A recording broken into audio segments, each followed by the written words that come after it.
Good morning student of class 7th। हम chapter number 2 nutrition in animals पढ़ रहे थे। आज हम इसका पार्ट 3 पढ़ेंगे, जिसमें हम पढ़ेंगे फीडिंग एंड डाइजेशन इन अमाइबा। अमाइबा आपको पता है कि क्या होता है? एक माइक्रोस्कोपिक ऑर्गेनिज्म होते हैं। माइक्रोस्कोपिक ऑर्गेनिज्म क्या होते हैं बच्चों? ऐसे ऑर्गेनिज्म ये जिनको हम केवल माइक्रोस्कोप की मदद से ही देख सकते हैं। It is made up of only one type of cell. पहले आपको अमाइबा के बारे में बताया जा रहा है कि अमाइबा होता क्या है, फिर इसमें डाइजेशन समझाएंगे। ये केवल एक ही तरीके के सेल से बनता है। It has cell membrane, rounded dense nucleus and many small bubbles like vacuoles. अब इसमें क्या होता है? सेल मेम्ब्रेन होती है। सेल के बाहर जो मेम्ब्रेन होती है उसको हम बोलते हैं सेल मेम्ब्रेन। और इसमें अमाइबा के अंदर छोटे छोटे बबल्स भी पाए जाते हैं, जिनको हम बोलते हैं vacuoles. It constantly changes it's shapes and position. और अमाइबा अपनी शेप और पोजीशन को कॉन्स्टेंटली चेंज करता रहता है। आगे चलिए पढ़ते हैं डाइजेशन। अब हम पढ़ेंगे डाइजेशन इन अमाइबा। देखिए, मैं आपको पिक्चर की मदद से समझाती हूँ, फिर हम थ्योरी पढ़ लेंगे। ठीक है, देखिए क्या होता है। ये आपको अमाइबा दिखाई दे रहा है, और ये जो बीच में जो ऑरेंज पार्ट है ये इसका न्यूक्लियस है, और ये जो थोड़ा रेड से दिखाई दे रहा है अमाइबा के अंदर, ये वैक्यूल्स है। और ये फूड पड़ा है। अब जैसे ही फूड क्या करते हैं, फूड उसके पास होता है, अमाइबा उसके चारों तरफ जो फूड है उसके ऐसे इस चारों तरफ क्या करता है, एक प्रोजेक्शन या हम ये कहें फिंगर लाइक स्ट्रक्चर बना लेता है। ठीक है, उस फूड को घेर लेता है। इसको हम क्या बोलते हैं? सूडोपोडियो। क्या बोलते हैं? सूडोपोडिया। ठीक है, आगे हम देखते हैं इसमें फिर क्या होता है। अब ये जो फिंगर लाइक स्ट्रक्चर है, जो दो एंड आपको दिखाई दे रहे हैं, ये एंड आपस में जाके मिल जाते हैं। ठीक है, इसको हम क्या बोलते हैं? देखिए, जब सूडोपोडिया क्या करता है, जैसे ही इस फूड को घेरता है, इस प्रोसेस को हम बोलते हैं इंडाइजेशन। ठीक है, और जैसे हमने बताया था ना, मुंह में फूड को ह्यूमन बींग्स में क्या करते हैं हम लोग, फूड को इनटेक करना क्या कहलाता था? इंजेशन, है ना। तो इसी तरह अमाइबा में भी यही कहलाता है। फिर उसके बाद क्या होता है कि ये जो फिंगर लाइक स्ट्रक्चर है, या ये हम कहें सूडोपोडिया जो है, ये इस तरह से पूरा एक कवरिंग पूरे इसको फूड को कवर कर लेता है। अब फूड जैसे ही इस अमाइबा के अंदर जाता है, ये कुछ एसिड्स को सिक्रीट करता है और क्या करता है, डाइजेस्ट हो जाता है, यानी उस फूड को एब्जॉर्ब कर लेता है और एसिमिलेश यानी डाइजेस्ट हो जाता है। और जो भी वेस्ट प्रोडक्ट है फिर वो अमाइबा बाहर निकाल देता है, उसको हम बोलते हैं एजिशन। क्या बोलते हैं? इजिशन। तो ये था हमारा डाइजेशन इन अमाइबा। तो अब इसको मैं आपको थ्योरेटिकली बताती हूँ। Digestion pushes out finger like structure called pseudopodia. अब क्या होता है, जैसे ही खाना आता है अमाइबा के पास, वो एक फिंगर लाइक स्ट्रक्चर बना लेते हैं सूडोपोडिया के फूड के अराउंड, जिसको हम बोलते हैं pseudopodia. Pseudopodia engulf the food in and get it store in food vacuole. अब क्या करते हैं, वो उसको चारों तरफ से घेर लेते हैं और उसको फूड को कहाँ पे स्टोर कर लेते हैं? फूड वैक्यूल में। It secretes some digestive juice inside the vacuole that help in digestion. अब जैसे आपने पढ़ा था कि हमारे स्टमक में कुछ डाइजेस्टिव जूस सिक्रीट्स होते थे, इसी तरह फूड वैक्यूल में भी कुछ डाइजेस्टिव जूसेस सिक्रीट होते हैं, और वो किस में हेल्प करता है? डाइजेशन में हेल्प करता है। Digestive juice break down the food into simpler substances. अब जो डाइजेस्टिव जूस होता है वो फूड को सिंपलर सब्सटेंसेस में ब्रेक कर देता है। Undigested and residue of food is expelled outside by vacuole। अब जो अनडाइजेस्टेड फूड होता है वो वैक्यूल से ही बाहर निकल जाता है। ठीक है, तो ये था हमारा डाइजेशन इन अमाइबा। ठीक है, आगे हम पढ़ेंगे डाइजेशन इन काउ। वो थोड़ा अलग है। एनिमल से जो काव होती है वो डाइजेशन थोड़ा अलग होता है। देखिए, ग्रास ईटिंग एनिमल यानी ग्रास ईटिंग एनिमल्स कैसे हैं, या काव हम कह सकते हैं, गोट हम कह सकते हैं। ठीक है, देखिए होता क्या है, आपने देखा होगा कि अगर कहीं आसपास काव खड़ी है तो वो अगर कुछ नहीं भी खा रही है तो भी वो अपना मुंह चलाती रहती हैं, यानी कुछ वो चबाती रहती हैं। अब जब उन्होंने कुछ खाया ही नहीं है तो फिर वो क्या चबा रही है।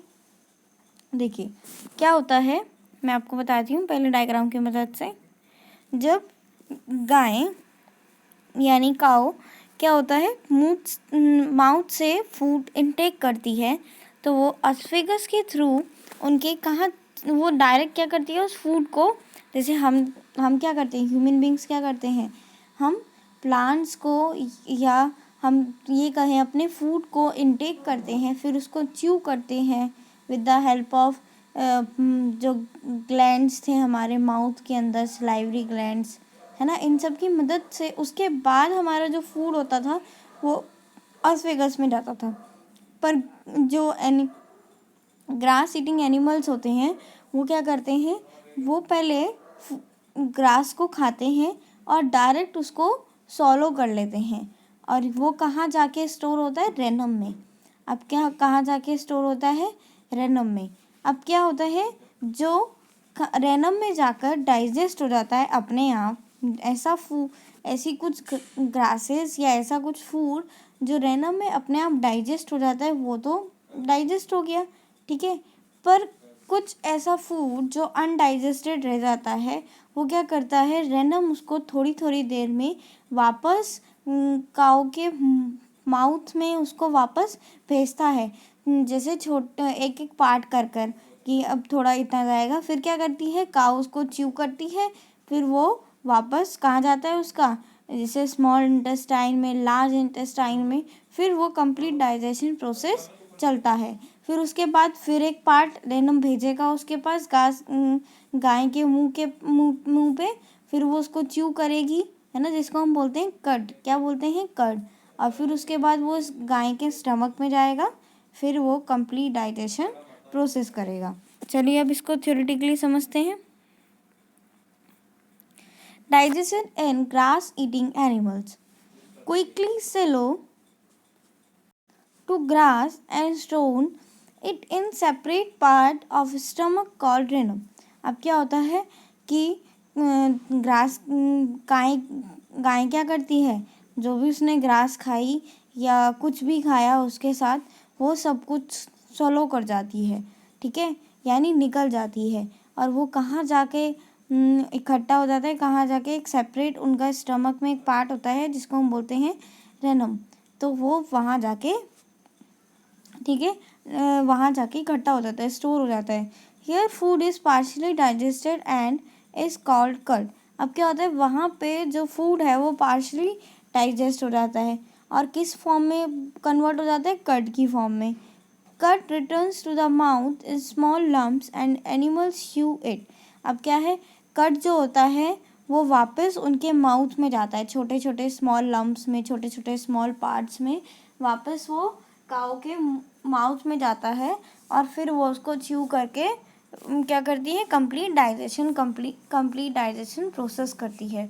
This process is called rumination and the animals called ruminant. अब ये जो प्रोसेस है वो क्या कहलाता है, रूमिनेशन, और एनिमल्स क्या कहलाते हैं, रूमिनेंट, ठीक है। तो ये था हमारा डाइजेशन इन ग्रास ईटिंग एनिमल्स। अब आगे जो हम देखेंगे, देखिए आपको एक चीज़ बताती हूँ कि आपने देखा होगा कि हम जो ह्यूमन बींग्स है वो मेनली डिपेंड किस पर है, मेनली डिपेंड हम अदर फूड पे है ना। प्लांट्स की तरह हम अपना खाना खुद इंटरनली नहीं बना सकते किसी की भी हेल्प से, हम डिपेंड है एनिमल पे और अदर प्लांट्स पे, ठीक है। तो जैसे जो एनिमल्स होते हैं वो सीधे घास कैसे खा लेते हैं, हम ह्यूमन बींग्स घास क्यों नहीं खा सकते। देखिए क्या होता है, जो ग्रास होती है वो रिच होती है कार्बोहाइड्रेट्स में, ठीक है, मतलब ग्रास में कार्बोहाइड्रेट की मात्रा बहुत ज़्यादा होती है जिसको हम ह्यूमन बींग डाइजेस्ट नहीं कर सकते, ठीक है। तो क्या होता है, तो हम उसको घास को सीधे नहीं खा सकते क्योंकि वो ग्रीन प्लांट है। आपने देखा होगा कि जो जितने भी साग वगैरह आते हैं, है ना, वो सब सर्दियों के दिनों में आते हैं क्योंकि हम उसको गर्मियों में डाइजेस्ट नहीं कर पाएंगे। सर्दियों में क्या होता है, हमारा वो गर्म होती है, ठीक है, और सर्दियों में कार्बोहाइड्रेट्स क्या करते हैं, बॉडी को गर्म करते हैं, है ना, और इसलिए वो हमारी बॉडी को वार्म रखेगा अंदर से, तो हम उसको आसानी से डाइजेस्ट कर पाएंगे। पर अगर हम साग वगैरह ज़्यादा गर्मियों में खाए तो क्या होगा कि गर्मियों में पहले ही टेम्परेचर इतना ज़्यादा हाई होता है एनवायरनमेंट का, और अगर हम साग वगैरह खाएंगे तो वो क्या होगा, कार्बोहाइड्रेट की वजह से हमारी बॉडी भी अंदर से हीटअप होगी, जो कि हमें इंटरनली नुकसान देगा, ठीक है। इसलिए हम ह्यूमन बींग्स डायरेक्ट किस पे डिपेंड नहीं है, ग्रास पे डिपेंड नहीं है, हमें वेराइटीज़ ऑफ फूड चाहिए, है ना। तो ये था हमारे इस चैप्टर का लास्ट लेक्चर। आई होप आपको चैप्टर समझ में आया होगा और आज के टॉपिक भी समझ में आए होंगे। Thank you.